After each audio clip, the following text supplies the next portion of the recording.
Chapter 14, Sample Problem Number 6. A point sound source emits sound waves in every direction. The point source is located at the origin, and points A through E are located on the corners of an imaginary cube as shown. If the intensity at point A is labeled IA, express the intensity at other label points in terms of IA.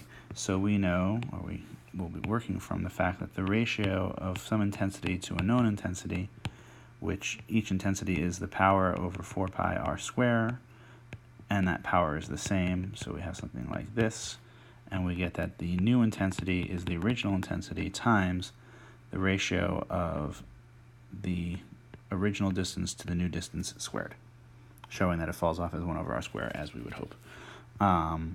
So really all we need to do is figure out these ratio of distances. So I'm going to go over here and say, what is r in terms of RA?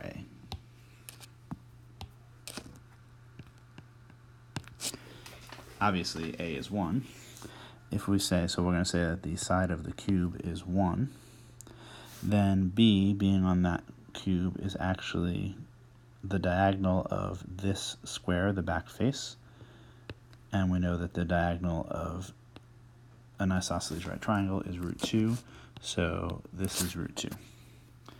And then we can clean up a bit, and we can say, let's do point C. Point C is sort of across a square from A, so that is root 2, but it's really a 1 and a root 2 to get here. The geometry is maybe a little hard to visualize, but we take the diagonal across the upper face, and we know that that diagonal, since the sides are also 1, is root 2, but now we've got sort of this angled thing, which is projected into that plane. And so this side would be the square root of root 2 squared plus 1 squared, or root 3. And then let's clean up again.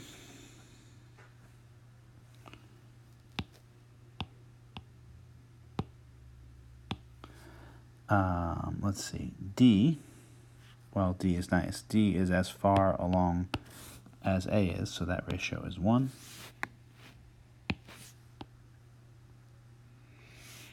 And then if we're looking at E, well, this is a ratio of 1, a side of 1, that's a side of 1. We're now talking about the hypotenuse in our plane, our bottom plane, so that's clearly root 2 again. So we know that the larger the R, the lower the I. So going over here, we want the smallest I to give us our closest thing, and that would be D. That would have the greatest intensity. And then we would have that B and E are the same because they're the same distance apart.